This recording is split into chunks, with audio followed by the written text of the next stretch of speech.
Nash Community College's culinary program and the North Carolina Sweet Potato Commission got together for a collaborative effort. We had influencers from all over the nation come to our kitchen and cook with our culinary students.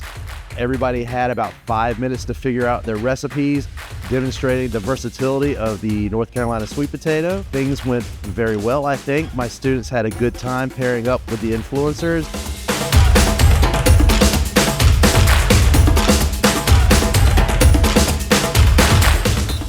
Today we had the opportunity to work along other dietitians and chefs in the Sweet Potato Tour Cooking Challenge.